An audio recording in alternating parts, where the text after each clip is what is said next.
çok tehlikeli bir yere girdik, tamam mı? Bu köprünün altı çok tehlikeli. Ben Bangladeş'te epey uzun süredir buradayım. Burada çok inanılmaz evsizler falan var. Arkamızda şimdi bir kadın geliyor. Transseksüel. Bak abi, karşı tarafta evsizi görüyor musun? O gördüğünüz evsiz var ya, adamlar mesela gece vakti orada sırayla uyuyorlar. Birçok kişi uyuyorlar. Ben gece vakti bir tane Bangladeşli arkadaşımla buraya geldim. Çok tehlikeli bir yer yani. Sol tarafta görüyor musun? Sol tarafta. Orayı fazla çekme bak. Onlar var ya, uyuşturucu kullanıyor. Mesela sol tarafta gördünüz mü bilmiyorum, abim çekti mi? Onlar var ya, uyuşturucu kullanıyor. Çok sıkıntılı. İnanılmaz. Yani onlar ne yapacağı belli olmuyor. Ben 2-3 defa gaspçılığa denk geldim. Adam mesela hemen bıçak var abi. Gece vakti seni denk getirmesin. Çünkü kardeşim bir tane mesela şu telefon, tamam mı? Şu telefon. Adam bunu mesela senden gasp etsin. Hadi 4 ay boyunca, 1 yıl boyunca çalışmasına gerek yok. Köprünün ilerleyen yerlerine geldik. Şurada bir yer var abi. Oraya doğru gidelim. İnsanların yaptığı işi görün bak. İnsanların yaptığı iş, çöp işiyle uğraşıyorlar. Kardeşim burada konuşmak bile istemiyorum. İnsanlar burada çalışıyorlar. Mesela adamlar abi.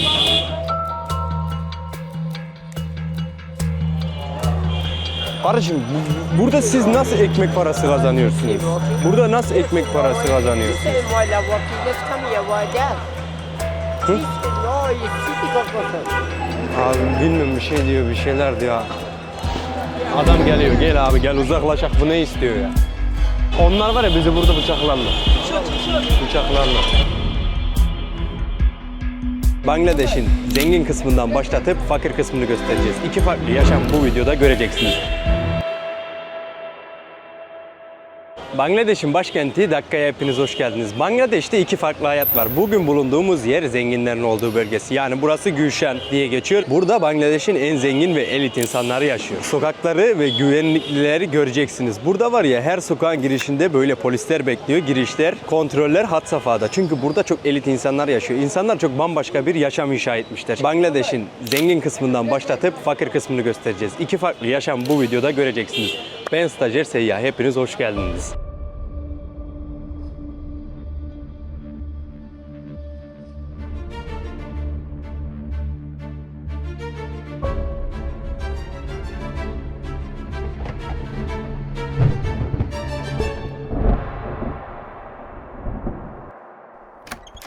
Şimdi sokağımızın başlangıcı burası. Bu kablolar bile çoğu yerde normalde çok dağınık, ama bilmenizi isterim, burada zenginlerin olduğu bölge olduğu için kabloları tamamen düzenlemiş ve dellemiş, toplamışlar. Görüyor musunuz? Kabloları bile delleyip toplamışlar işte. Güvenliğin oradan çıkalım. Bunlar güvenlik. Hep takım elbiseli adamlar. Fakir bölgedeki adamlar kolay kolay buralara giremiyor. Böyle kazasız arabaları da göremezsiniz. Güvenlik. Bakın kapıyı görüyor musunuz? Büyük bir demir kapı yapmışlar bak burada filan. Abim burayı kontrol ediyor. Elit insanların kaldığı yerin başlangıcı burası işte. Burada görüyor musunuz? Elit insanlar da burada alışveriş yapıyor, ama bu satılanlar gerçekten daha bir kaliteli. Zaten herkeste takım elbise ve kıyafet, çanta. Normalde Bangladeş'te böyle kolay kolay kazasız araba göremezsin. Mitsubishi görüyor musun? Gel. Türk bayrağı da var bu arada. Ama kaos olarak zenginlerin bu bölgede de bakın trafikte kaos var. Yani trafik olarak Bangladeş inanılmaz bir seviyede. Düdükleri zenginler de kullanıyorlar. Arabalar çok elit olabilir bu bölgede, ama trafik durumunda burada yine zayıflar. Işık yok. Baksana abi. Burada zenginlerin olduğu bölgeden dolayı mı bilmiyorum, çok fazla dilenci var. Çarpılmadan karşıya geçebilir miyiz? Bakın kardeşim burada biryani satıyor. Bunu var ya, közde pişiriyorlar. Altı kapkara zaten, görüyor musunuz? Etli biryani, et, biber, matın biryani diyorlar. Et, biber burada satıyorlar. Hacı biryani. Hacı biryani çok popüler bir yerin biryanisi. Burada kardeşim satıyor. Zenginlerin olduğu bölgede biraz da dilencileri de mesela ihtiyacı olmayanlar da dileniyorlar. Çünkü adamlar meslek haline getirmişler. Meslek haline getirdikleri için kim ihtiyaç sahibi, kim ihtiyaç sahibi değil bilemiyorsun yani. Ben genel olarak hep bir şey almayı tercih ediyorum. Para vermeyi tercih etmiyorum. Çünkü Bangladeş'te aynı zamanda ihtiyaç sahibi de çok fazla. Şimdi göz kararınca 3-5 bir şeyler vermek, bir şeyler satın almak buraya gelmişken çok fevkalade oluyor. Bakın adamlara gelen meyveler bile farklı burada zenginlere satılan. Ananası görüyor musunuz? Mesela eski bölgeye gittiğimizde bu şekilde ananas görmeyeceksiniz orada. Adamlar meyveyi streçlemiş. Hurmalar, murmalar, hijyen burada zenginlere çok önem veriyorlar. Papaya meyvesi. Adam görüyor musunuz? Sütleşlemiş. Bu meyvelerin hepsi bu arada Çin'den geliyor. Abi export from China he? Bakın. China. Çin'den geliyor meyvelerin hepsi. Tuhaf tuhaf bir şeyler. Ne bu? It's apple he? Apple abi. Naşpati. Ne biçim bir meyveymiş? Abi can I see? Allah Allah bu neymiş böyle ya? Çok tuhaf bir meyve. Meyvelerin hepsi export olarak Çin'den geliyor. Bakın kardeşim bir şey satıyor. Çin'den geldiği için tatları falan çok kötü dostlarım. Çünkü neden diye sorarsanız adamlar basıyorlar, gübreyi daima büyütüyorlar ve satış için yapıyorlar. Ben mesela o kadar çok meyve yedim. Hiçbirinin tadı güzel olmazdı. Kendilerinin yetiştirdikleri ananaslar falan var Bangladeşlilerin. Onlar çok güzel. Abi görebiliyorsunuz mu?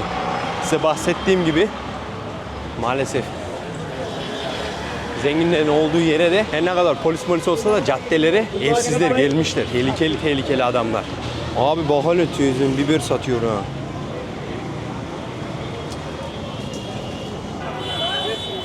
Kavga çıktı.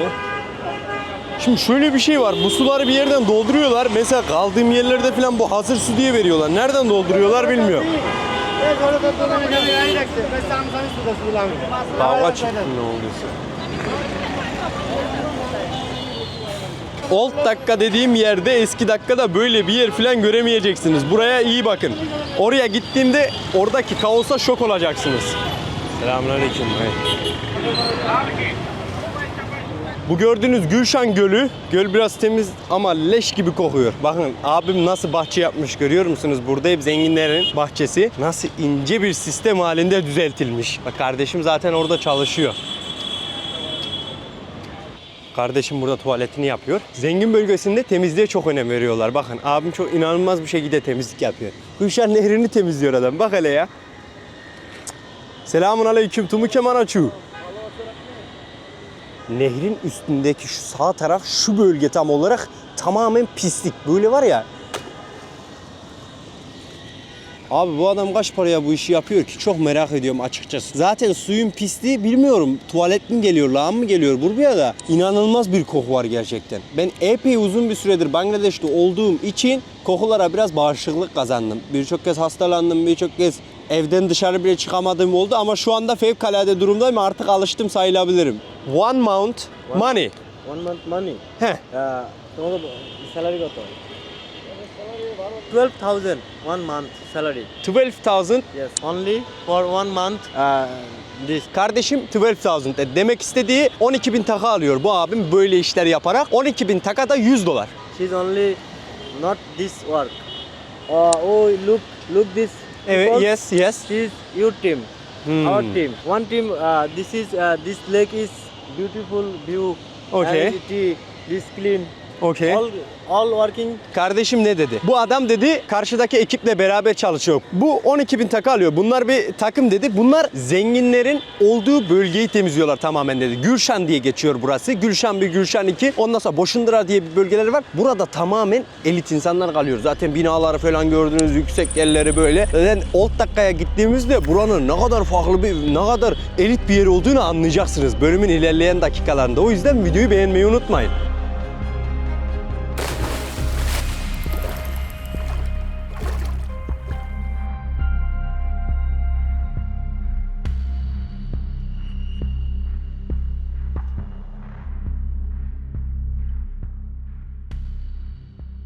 Bu arada yanımdaki abim, öz abim bilmenizi isterim.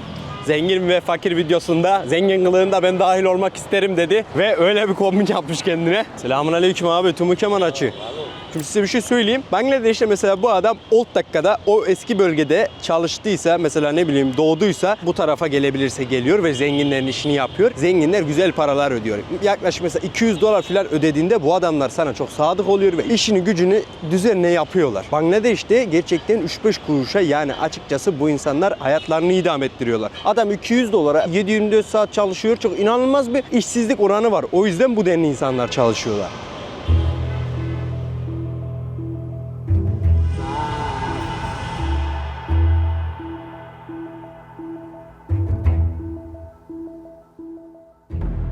Fakir zenginin yerini 100 dolara temizliyor burada. Bu gördüğünüz leş gibi nehri, Bangladeş'te zengin ve fakir ayrımı bu şekilde. Adam 100 dolara çalışarak zenginin görebileceği nehri temizliyor. Zengin ise burada lüks binalarda yaşamını sürdürüyor. Bangladeş'in en zengin yerinde temizlik ve fakirlerin yaşamı. Bangladeş öyle bir ülke ki zenginlerin olduğu bölgede bile üzülüyoruz gerçekten.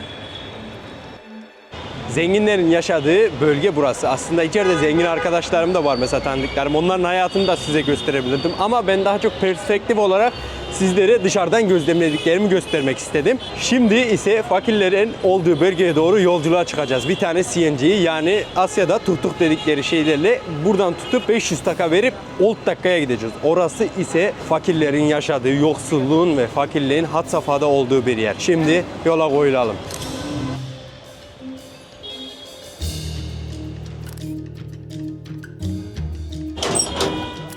Böyle bir kardeşimin arabasına bindik şimdi.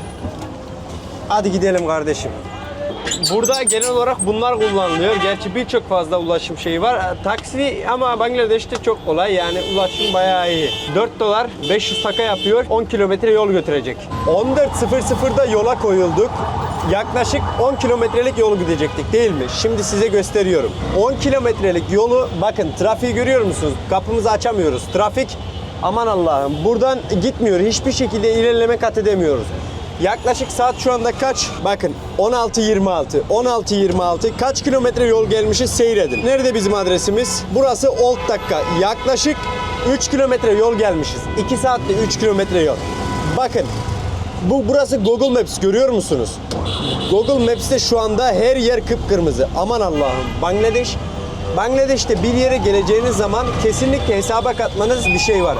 Bengal time diye. Yani Bengal zamanı diyorlar. Tamam mı? Bengal saati. 3 kilometre 2 saatte gittim desen kimseye inanmaz. Ama trafik öyle bir durumda ki abi gidemiyorsun ya. Bakın saat 4.30 oldu. Ya 7 kilometrelik yolumuz var. 7 kilometrelik. Yani eski dakikaya gidebilir miyiz bugün? Gitsek geri dönebilir miyiz? Çekim yapabilir miyiz? Gerçekten hiçbir bilgim yok. Aman Allah'ım, Bangladeş böyle bir yer. İnsanların yaşadığı yere giderken fakir insanların daha trafikten sorun başlıyor. Hele Bangladeş mümkünatı olmayan bir yer. Gerçekten böyle bir trafik dünyada başka bir yerde var mıdır bilmiyorum. Ama yoktur. 3 kilometre 3 saat. 1 kilometrede 3 kilometre 2 saat. Neredeyse 1 kilometrede 1 saat.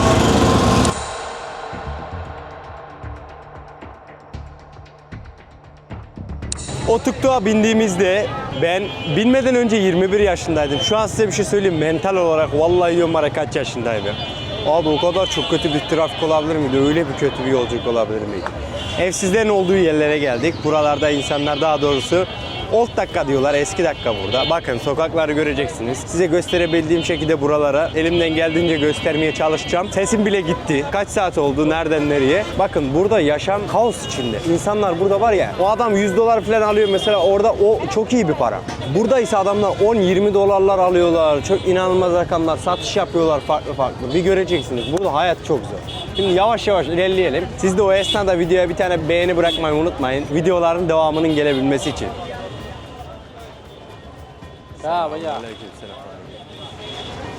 Bakın abi, mesela burada şeker kamışı satıyor. Bak görüyor musunuz? Bu adam mesela maksimum aldığı aylık 15-20 dolardır. Yani düşünsene, bir şeker kamışı satıyor. Ne kadar kazanabilir ki bunlar? Bu gördüğün kovada bir bardakla sen içiyorsun ya, sabahtan akşama kadar. Daima adam o bardağı sokuyor o kovaya, çıkartıyor, hemen gelene devir daim. Yani böyle yıkama elinle falan öyle şeyler yok. Öyle şeyler yok kardeşim. Uğramamış, gelmemiş, etmemiş. Adamlar bak, etrafı görebiliyor musun? Abi pislikten kırılıyor bak. Bak şu sineklere bir bak hele. Anasını satayım bak hele. Bak görüyorsun değil mi abi? Adamlar şuradaysa yemek yiyecekler. Gel o tezgahın oraya doğru gidelim. Ama bu adamların umrunda mı abi? Bu adamlar zaten hayatta kalma mücadelecisi veriyor. Bak. Donları göstersene abi. Görüyor musunuz kıyafetleri kardeşim? Adamlar burada o kadar pisliğin içinde yemek yapıp yemek satıyorlar. Fakirlerin yaşam bedeli kaç paraymış, bir tane sorayım bak sizin için. Bayi selamünaleyküm. Kota taka ek. Ek pis. Abi adam kaç para dedi biliyor musunuz? 5 taka dedi. Bak 124 taka 1 dolar yapıyordu. Yani 1 TL falan yani bu ya. 1 TL'ye karnını doyuruyorum burada. 1 TL'ye. Bak abi ama yağımız biraz böyle motor yağı gibi olmuş aynı. Adam burada da bir şey satıyor abi. 1 TL'ye malzeme alıyor. Selamünaleyküm abi. Adamlar 1 TL'ye alıyor. Burada evsizler 1 TL'ye karnını doyuruyor. Gariban insanlar 1 TL'ye karnını doyuruyor. Burada böyle bir şey var.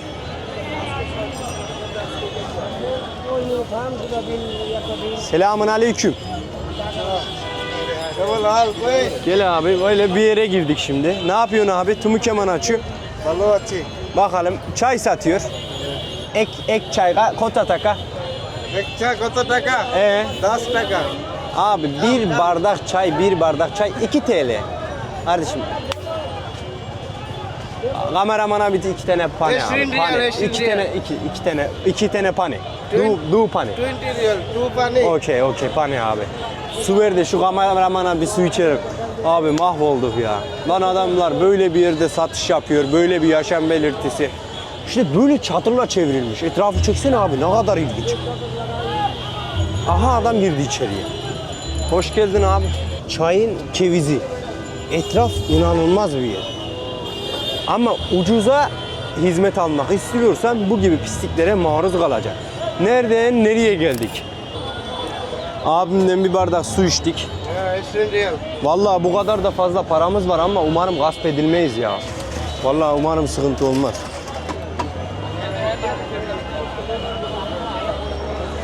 Orası öyle kötü bir yerdi ki abi. Vallahi havasızlıktan ölecektik ha. Bak kediye mediye adamlar hep tepik atıyorlar.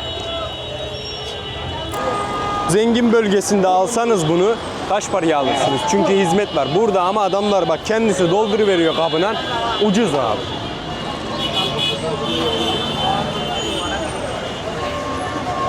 Öyle bir kalabalık var ki yürümek falan.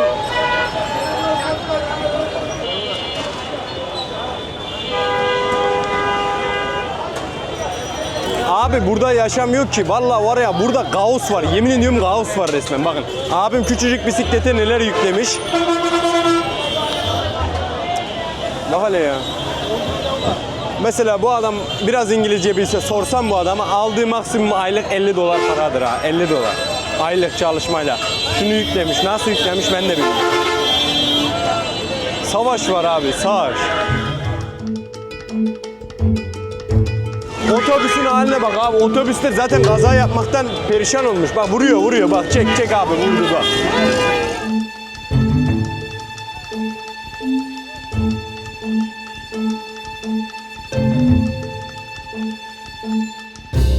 Arada biz de eziliyoruz. Zengin kısmında ne güzel rahat yürüyorduk. Buraya gelince bir tuhaf olduk değil mi? Normal atmosferin içine girdik. Baksana adam mesela un torbası çekiyor abi. Bu adam şuna bir bak hele abi. Çek hele. Maksimum aldığı 80 dolardır aylık. Bari itek bari. Ne bak abi adam bu trafiğin içinde çalışıyor adam. Kaza oldu. Kaza zaten normal yani. Kaza yapmazsa böyle anormal bir durum oluyor.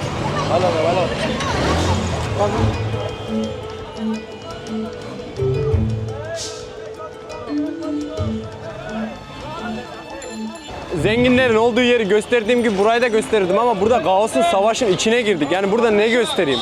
Her şey zaten sokaklarda.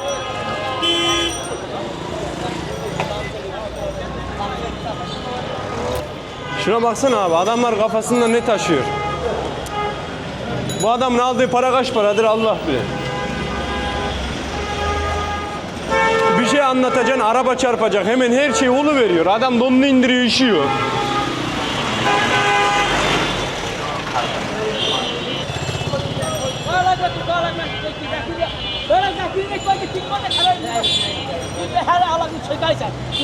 Trafiğin ortasında. Kavga çıkacak herhalde.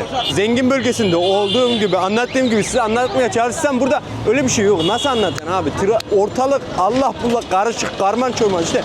Fakirlerin hayatında sistem böyle ilerliyor. Ha burada çünkü adamlar daima zorlu şartlar altında çalışmak zorundalar. kaos, mücadele hiç bitmiyor yani. Burası böyle. Burada old dakika diyorlar. Yani old dakika eski dakika diye. Burada garibanların hayatı böyle kaos içinde. Gördünüz değil mi? Nereden nereye gelirken bak ilk başta başladığımda nasıldım? Şu an yaşlandım yani. Mental olarak var ya 45-50 yaşına gelmişimdir. Adamlar 3 kişi şehit diyorlar. Yani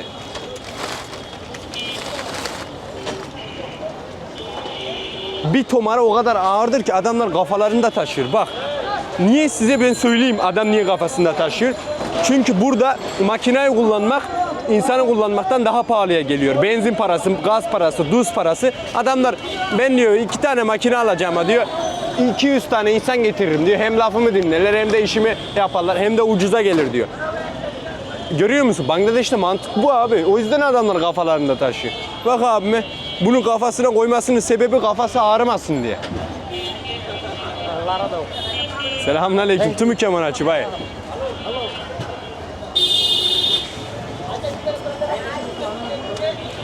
Adam yumurta satıyor.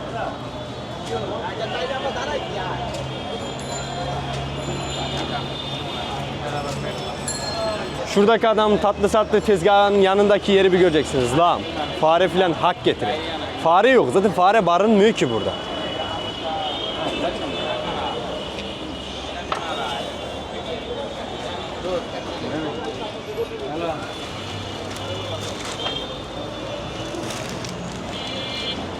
Selamünaleyküm abi.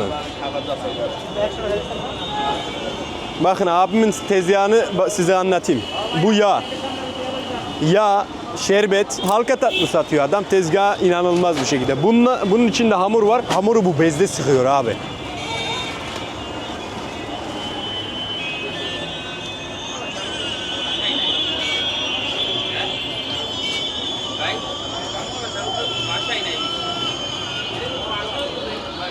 Göremediniz değil mi altın kaplı meyveler falan göremezsiniz. Bak muzu görüyorsunuz. Ben neredeyim? Burada tezgahlar, dükkanlar böyle. Burası işte yaşam mücadelesi. Fakirlerin böyle, zenginlerin öyleydi.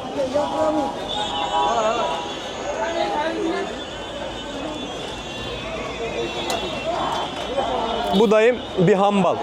Adam mesela kaç yaşına kadar gelmiş, gelmesine rağmen abi çalışmak zorunda. Çünkü burada sigorta, emeklilik öyle bir şey yok ki.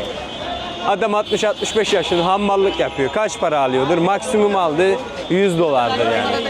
O da maksimum inanılmaz rakamlardan bahsediyor. Mesela yeri geliyor iş oluyor, yeri geliyor iş olmuyor. Bakın abi hurmayı nasıl tartıp satacak şimdi adamın elindeki tartıya bakın. Neredeyse 100 yıl geriye geldik. Selamünaleyküm abi. Tümü keman aç.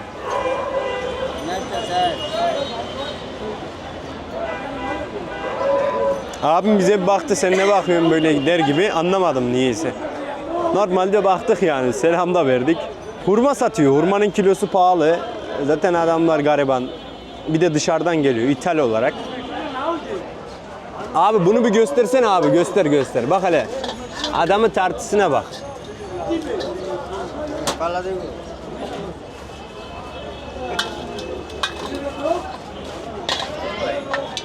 Abi Allah hafız. Benim boyum kaç biliyor musunuz? 1.70. 1.70, 10 santim daha kablolara değiyor yani. Zenginlerin bölgesinde kablo neredeydi? Burada nerede? Adama dikkat et abi.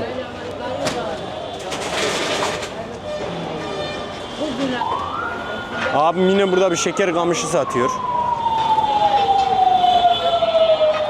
Tezgah abi bak ya. Leş gibi adeta yemin ediyorum.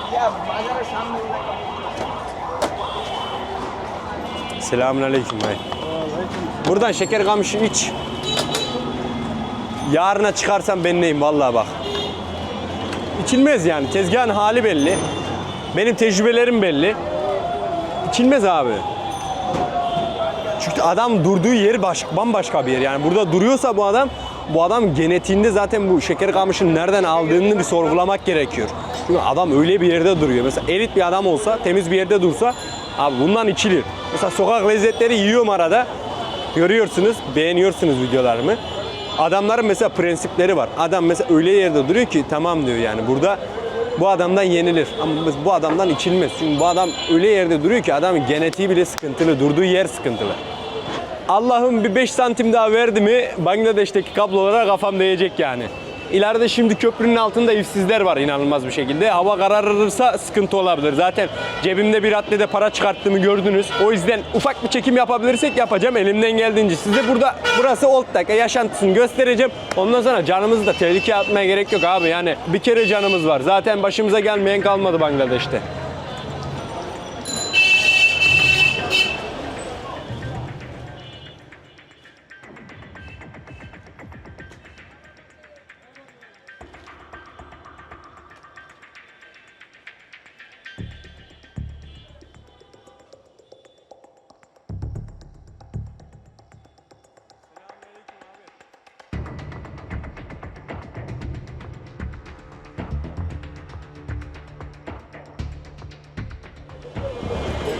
Al o sosyal medyada izlediğiniz sokak yemeklerini satan bir yer. Ah rezillik, rezalet.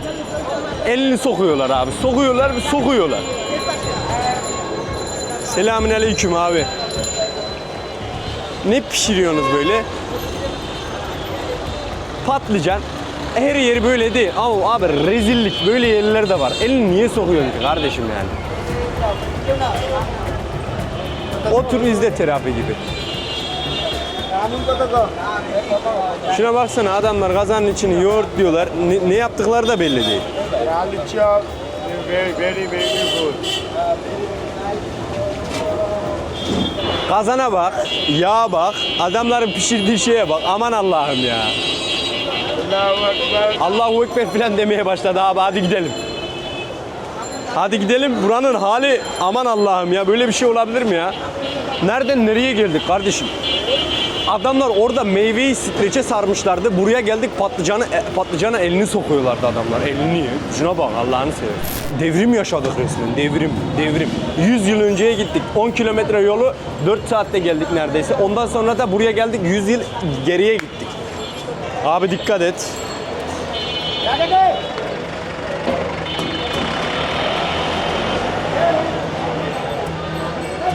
Şimdi çok tehlikeli bir yere girdik, tamam mı? Bu köprünün altı çok tehlikeli. Ben Bangladeş'te epey uzun süredir buradayım. Burada çok inanılmaz evsizler falan var. Ama burada var ya hava karanladığında buraya gel abi kesinlikle gasp edilirsin. Kesinlikle gasp edilirsin, bir de canından da olabilirsin. Bak hemen teyzem geldi zaten.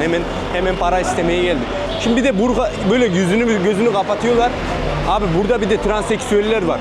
Erkek mi kadın mı bilemiyorsun yani. Ama erkek kadına dönmüş. Adam yani güçlü. Seni öldürme potansiyeli var.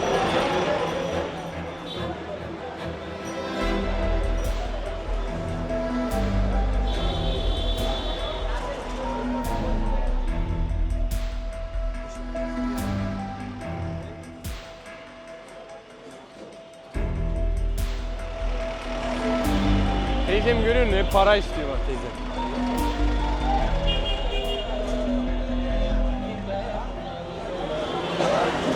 Bak abi karşı tarafta evsizi görüyor musun? Adamlar gece vakti o tahtaların üstünde uyuyorlar işte. Gece vakti adamlar o tahtaların üstünde bu çöplüğün içinde uyuyorlar. O gördüğünüz evsiz var ya, adamlar mesela gece vakti orada sırayla uyuyorlar. Birçok kişi uyuyorlar. Ben gece vakti bir tane Bangladeşli arkadaşımla buraya geldim. Çok tehlikeli bir yer yani. Dikkat et abi.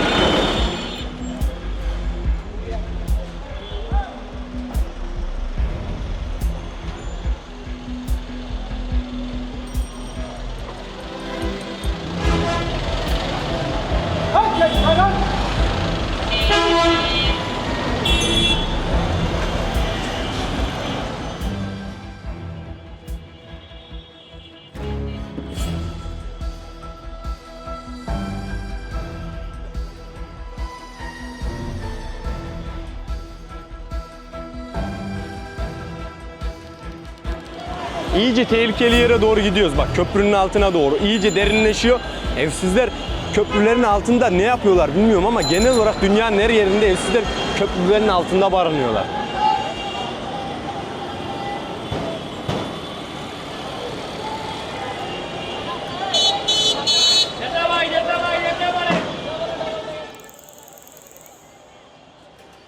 Arkamda çok tehlikeli insanlar var. Evsizler yatıyor. Arkamda çok bak. Sol tarafta görüyor musun, sol tarafta? Orayı fazla çekme bak, onlar sıkıntı. Onlar var ya uyuşturucu kullanıyor. Mesela sol tarafta gördünüz mü bilmiyorum, abim çekti mi? Onlar var ya uyuşturucu kullanıyor. Çok sıkıntılılar. İnanılmaz. Yani onlar ne yapacağı belli olmuyor. Ben 2-3 defa gaspçılığa denk geldim. Adam mesela hemen bıçak var abi. Gece vakti seni denk getirmesin. Çünkü kardeşim bir tane mesela şu telefon, tamam mı? Şu telefon. Adam bunu mesela senden gasp etsin. Hadi 4 ay boyunca, 1 yıl boyunca çalışmasına gerek yok. Hadi parası çıkıyor.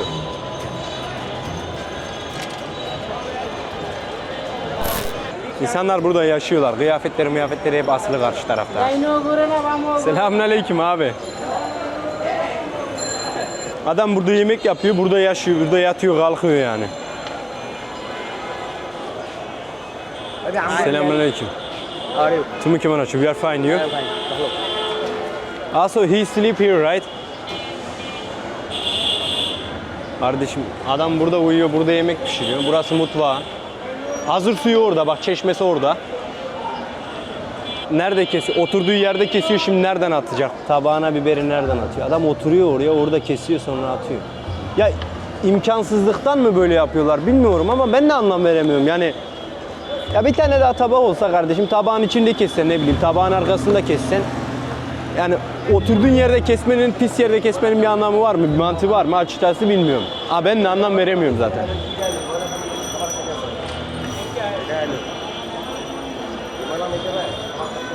Bak burada da bir şey yapıyorlar.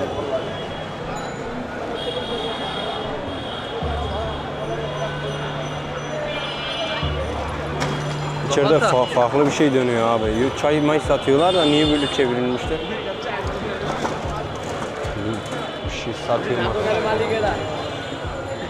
Sıkıntı burası. Buradan uzaklaşalım.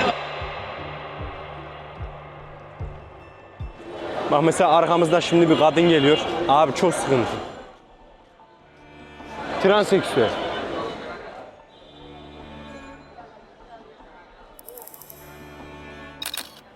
Abim acemi, yani ilk ülkesi, neyi çekeceğini bilmiyor.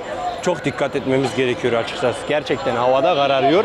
Yani herhangi bir şey olsa başımıza bir ton iş gelir.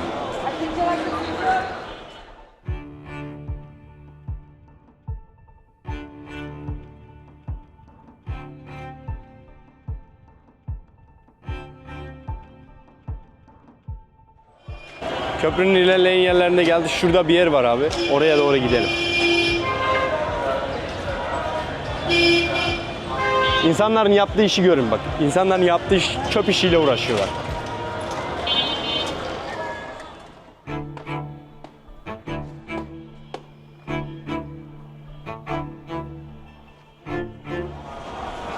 Bak kardeşim burada konuşmak bile istemiyorum. İnsanlar burada çalışıyorlar. Burada adamlar ayrıştırıyorlar, bir şey yapıyorlar. Bu arabalarla getiriyorlar bunları. Zenginlerin bölgesinden getiriyorlar. Zenginlerin bölgesinden getiriyorlar. Burada ayrıştırıyorlar. Bunun neyini ayrıştırıyorlar bilmiyorum. Mesela adamlar abi.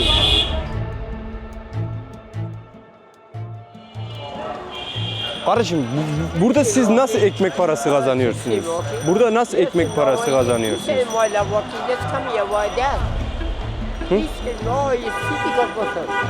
Abi bilmiyorum, bir şey diyor, bir şeyler diyor. Abi baksana abilerim ayrıştırıyor mesela. Abi adam burada ekmek parası kazanıyor. Ekmek parasını adam burada bunları ayrıştırarak kazanıyor, görüyor. Bisikletlerle getiriyorlar uzak bölgeden. Adam geliyor, gel abi gel uzaklaşak, bu ne istiyor ya?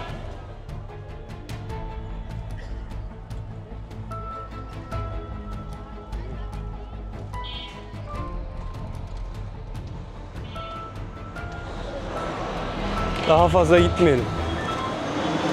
Ben stajyer Seyyah. İzlediğiniz bölüm umarım hoşunuza gitmiştir. İşte zengin ve yaşam farkı bu derece farklı bir şey Bangladeş'te. Görüyorsunuz değil mi? Nereden nereye geldik, mental olarak nasıl bir duruma düştük. Ben stajyer Seyyah, 21 yaşında dünyayı geziyorum.